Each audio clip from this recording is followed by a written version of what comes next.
Welcome to Choice Classic Radio. Like us on Facebook, subscribe to us on YouTube, and help keep this show alive by donating at choiceclassicradio.com. For more of your favorite old-time radio shows, join us on our companion podcast, Choice Classic Radio Detectives, where we bring to you tales from the greatest detective shows the golden age of radio had to offer.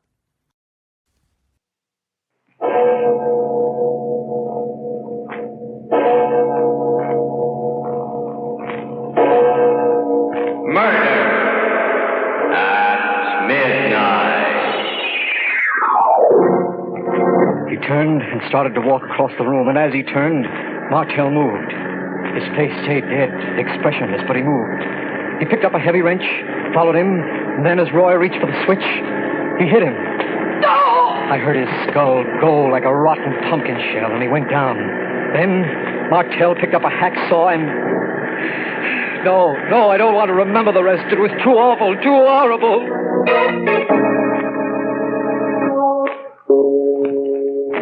Midnight, the witching hour when the night is darkest. Our fears the strongest, and our strength at its lowest ebb. Midnight, when the graves gape open and death strikes. How? You'll learn the answer in just a minute in Terror Out of Space.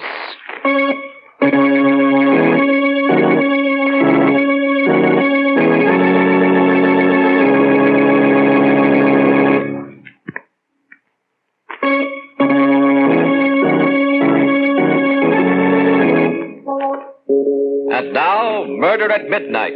Tales of mystery and terror by radio's masters of the macabre. Our story, which we prophesy will be long remembered as a classic, is by Robert Newman. A tale out of the news and out of man's deepest fears called Terror Out of Space.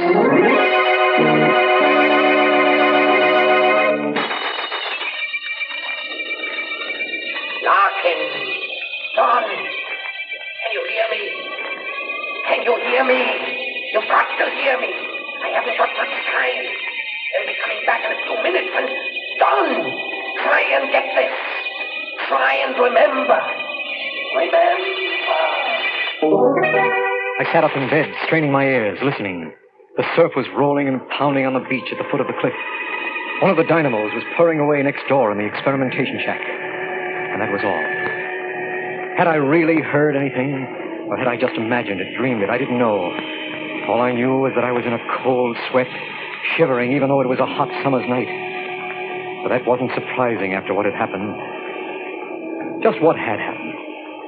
Maybe I could get it all straight, fill in the gaps that had been bothering me if I went back over it again from the beginning. I hadn't wanted to before this. I'd fought against even thinking about it.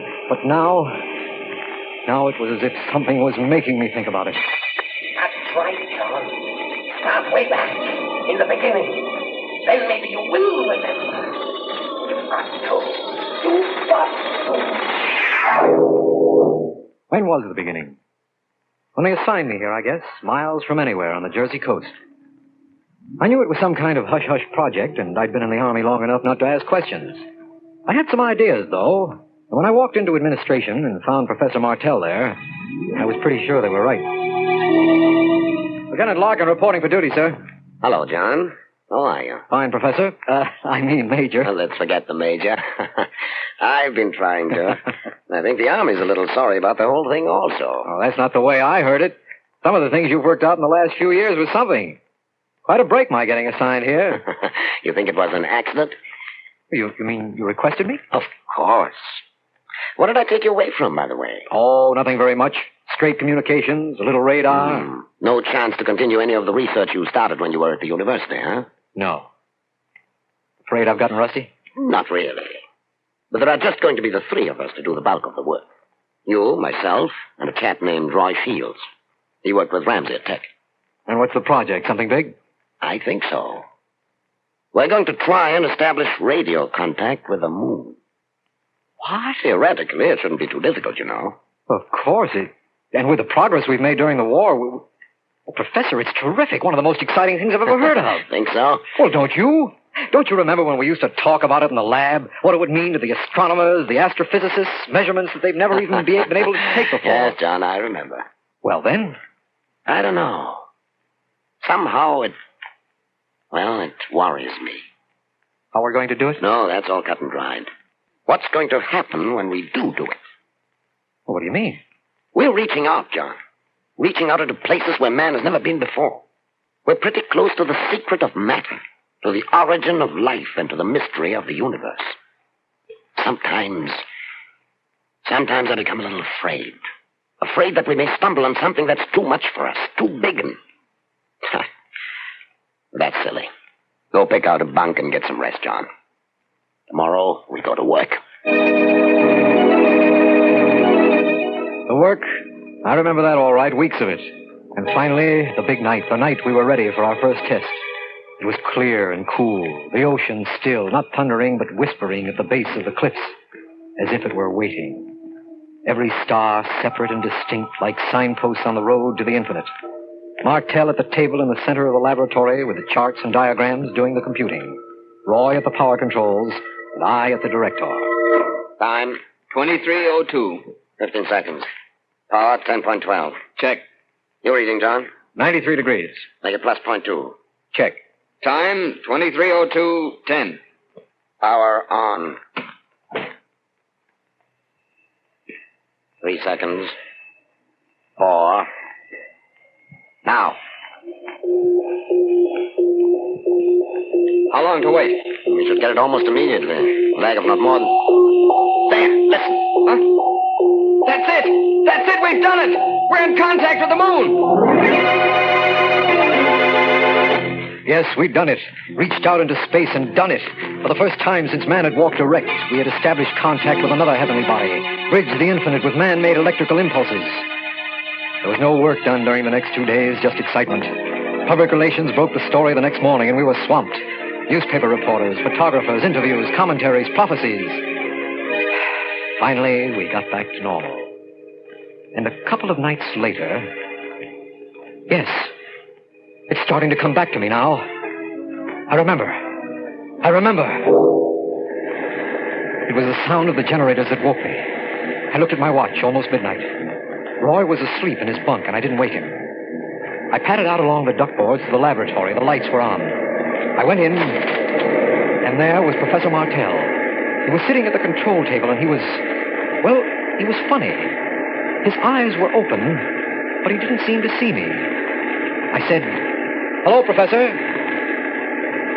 He didn't move. Didn't answer. I took a quick look at the control board, and the frequency had been changed. A little uneasy, I tried again. "Professor, what are you doing?" And then something very strange happened. Half of him came alive. His right side first. His right eye lighting up, while his left eye stayed dead. His right hand twitched, while his left one remained stiff. It was just for a fraction of a second. Then... What? Oh. Hello, John. "Hello, Professor. Anything the matter?" Matter? What am I doing in here? "I don't know, sir. I heard the generators go on, and I came in and found you here." Strange. Very strange. I went to bed about 10:30. Ever walked in your sleep before? No, not that I know of. Of course, I haven't been sleeping too well lately. Very disturbing dream. Did you change the transmitter frequency that way? No, sir. You must have done it yourself in your sleep. Funny. That would make it more of a carrier instead of a transmitter wave. Shall I shift it back? No, leave it. I'd like to take a look again in the morning. Do some thinking about it.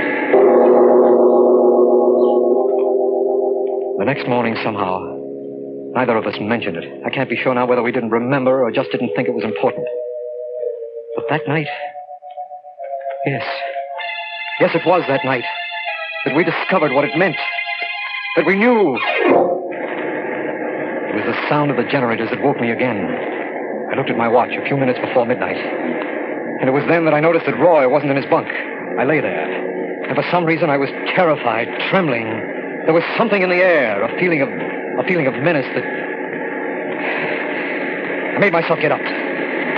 Slipped on a pair of sneakers and went out along the ductwalk to the laboratory. The lights were on again.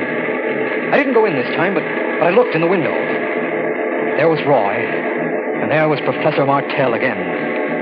He was sitting at the control table with that sane, dead look on his face. And Roy was standing in front of him, talking to him.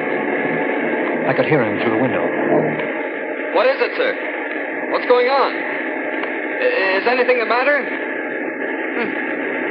Sleep. Walking in his sleep.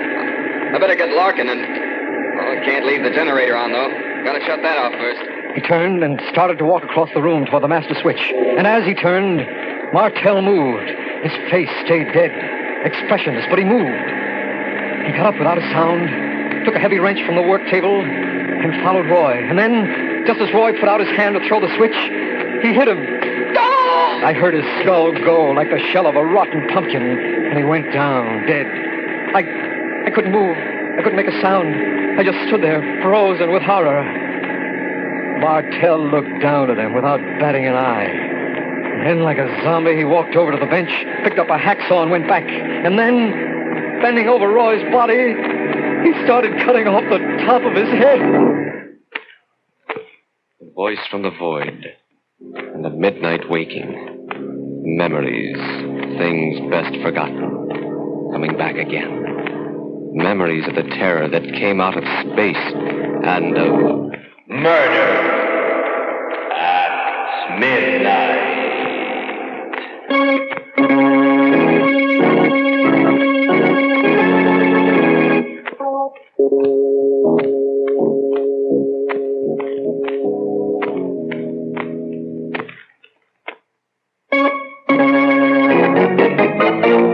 And now, back to Murder at Midnight and Terror Out of Space. That's all I remembered then. When Professor Martell bent over Roy's body with a hacksaw in his hand, I must have fainted. When I opened my eyes, I was lying on the sand outside the shack, and there was Martell bending over me. No, Professor, no, don't! Why, Don't! John, what's the matter? Leave me alone. Don't come near me. Don't touch me. I saw what you did in there. And where? When? Just now in the shack to Roy. Aren't you well either, John? What do you mean? I just came up here from the cartridge. I had a bad dream. I've been having quite a few of them lately, and I woke up with a very annoying headache. I came out to take a walk. It's a mare. I found you lying But here. I'm telling you, I saw you. I saw you in there with Roy and... And what? Well, I don't even want to think about it. But you killed him. Killed him? Huh. Let's go back to the bunkhouse, John. Take a look. The bunkhouse? Yes, when you see that Roy is where we should be, in bed, maybe it'll convince you that you either dreamed or imagined the whole thing. He led the way to the bunkhouse, and I followed. Still shaken, but starting to feel a little foolish. This was the Professor Martell I had studied under, known for years, the man who wouldn't hurt a fly. We went into the bunkhouse, and Roy's bed was empty. He wasn't there. Martell gave me a funny look and started calling. Roy! Roy, where are you? Roy! Without a word, we hurried back to the laboratory, and there was no sign of him there either. Nothing. Wait, he must have gone out for a walk too, Professor, or maybe jeeped into town. If it was true, there'd be something here. His body, blood... There, John. Well, right there, in front of the switch. But there's nothing there. No. Except that it looks as if this floor was just scrubbed. The floor... What? You're right. John! Huh? Did you change the transmitter frequency this way? Oh, no, sir. You must have done it. Just the way you did last night. Last night? You mean something happened last night, too? You don't remember? No. Tell me what you saw happen tonight. Everything you remember, whether you believe it now or not. Well, it was pretty terrible, Professor. Sitting there.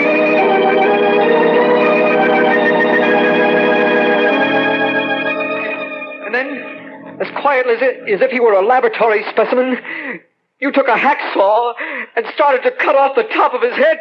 Merciful heavens. Talking to you now, I know the whole thing's mad, impossible, but... Yes, mad impossible, but... You mean it could have happened some way without your knowing it? Sit down, John. Relax. Tell me what you know about the moon. The moon is a satellite, stellar body, probably formed by our sun in an encounter with some other stellar body. Yes, probably formed at the same time as the Earth. But it may very well have supported life long before there was life here. Life? But we know what its atmosphere is. We know what it is now. But how do we know what it was several million years ago? Just suppose, that there was life there millions of years ago. Life that reached a level of development we cannot even imagine. Suppose it died out as a form of life that we could recognize, but remained in a form that is eternal. What do you mean? In the form of electrical energy. We know that thought is an electrical process. An electrocephalograph will give a definite reading when a man is thinking. Yes. Suppose intelligences continue to exist on the moon in the form of complex electric charges. And suppose a channel is suddenly opened between the moon and some other planet. The beams we sent out are our radar beams. You mean they could come down the beam, take hold of someone, you, and make you... I'm supposing, John, hypothesizing. But the fact is that the transmitter was set at carrier frequency, and none of us did it consciously. Of course, even if it's true, we have no way of knowing whether these entities are dangerous, malevolent, or not. No way of knowing, but they killed. They made you kill Roy. Because he was going to shut off the transmitter, cut off contact with the place they came from. As for the rest, well, they would be intensely curious about the human body, particularly the brain. They would want to examine it. Analyze. Good Lord, Professor, do you realize what you're saying? The taking over of a person's body? Yes, John, I do realize what I'm saying. Well, I don't believe it myself. Have you a gun? Why, yes. Yes, I never carry it. Well, start carrying it. And if you notice me doing anything strange, incomprehensible, don't hesitate. Shoot. I didn't sleep that night. I remember that now. And I was convinced that I would never sleep again. Because it was there then, the moon. It was there all the time, of course, day and night. But it was during the night, when I was asleep, that it would be easiest for them. That they might try and... No, I can't think about it. I won't even now.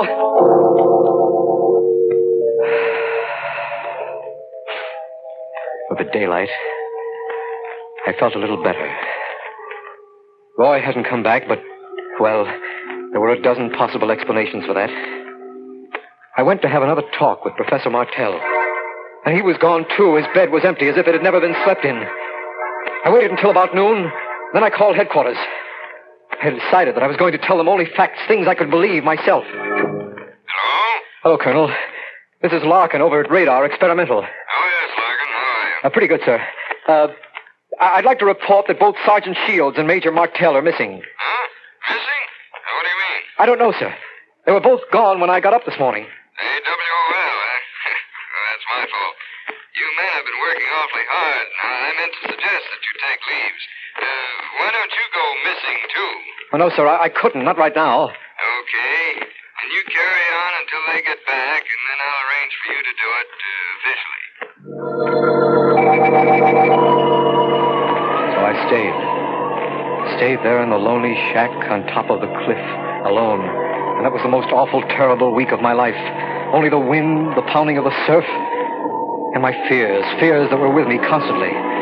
There was work I had to do, but I had to force myself to go into the laboratory. Then, on Friday, they found Roy's body. A phone call took me to town to the local funeral parlor. When I got there, the colonel was waiting. You knew Sergeant Shields pretty well, didn't you, Larkin? Yes, sir. Some fishermen found a body in their nets this morning. I wish you'd look at it. Of course, sir. Right here. Oh, good Lord. Evidently, the fish were pretty hungry. Well, no one could be sure, sir, but I think that is Shields. All right, Larkin. Thank you. Yes, they found Roy's body. And that night, Martell came back. I'd taken something to make me sleep. It was the only way I could sleep. But the sound of the generators woke me again. I lay there listening, unbelieving but terrified because there was no one at the station but me. Then, picking up my gun, I went down the duck walk to the laboratory. I opened the door, and there he was, Professor Martell. His face was thin, haggard. His eyes were dead, lackluster, the way they'd been those other 2 nights. And when he spoke, his voice was hardly human, as if someone was using him, speaking through him. Too bad that you woke up, Larkin. You should not have come in here. What do you mean, Professor? Where have you been? We have been looking over your planet, studying it. Very interesting. And now we are ready to go. Go? Go where?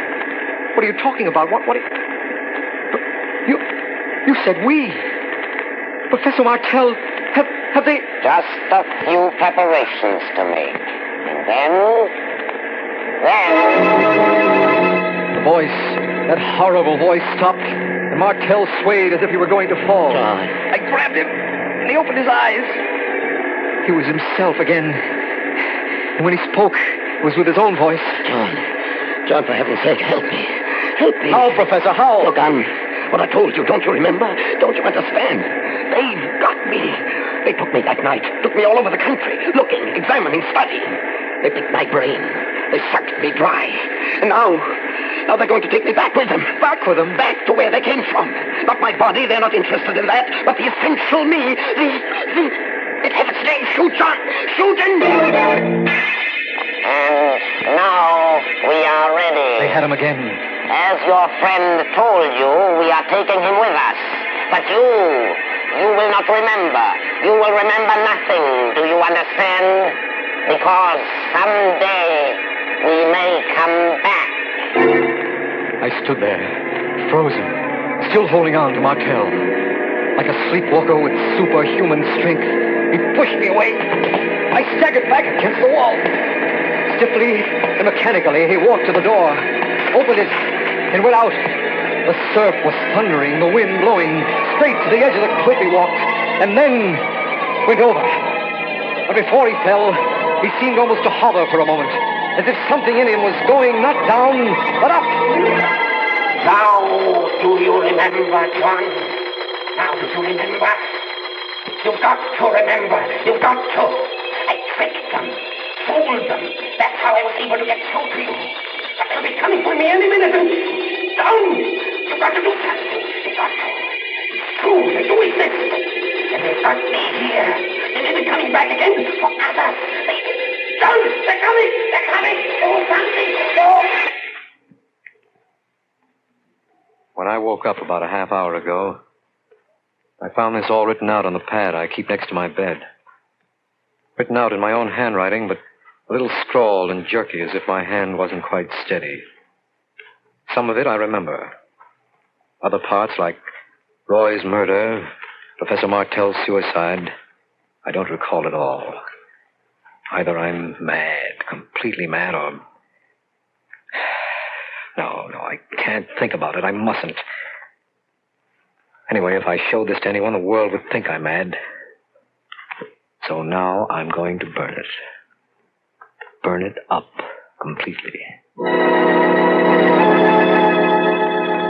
White and shaking, John Larkin tears the scrawled pages from his notebook, crumples them into an ashtray, and puts a match to them. And thus there disappears into ashes the only remaining evidence of the terror from out of space and of murder at midnight.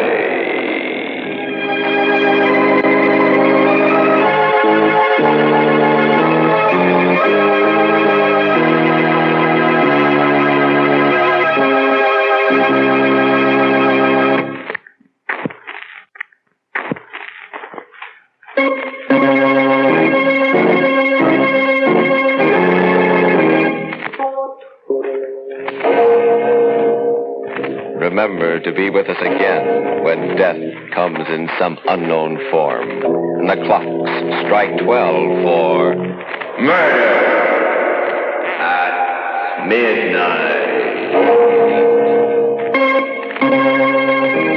The part of John Larkin was played by George Petrie, and Peter Capell was Professor Martell.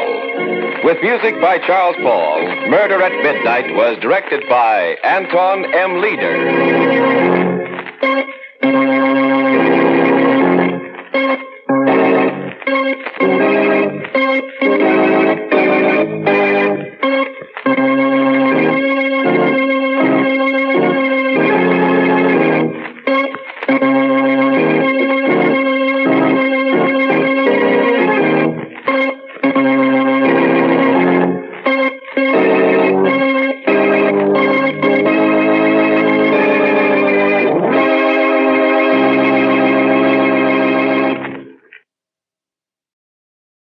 That concludes today's episode. We'd like to thank you and remind you to donate at choiceclassicradio.com. Remember, your donations make episodes like this possible.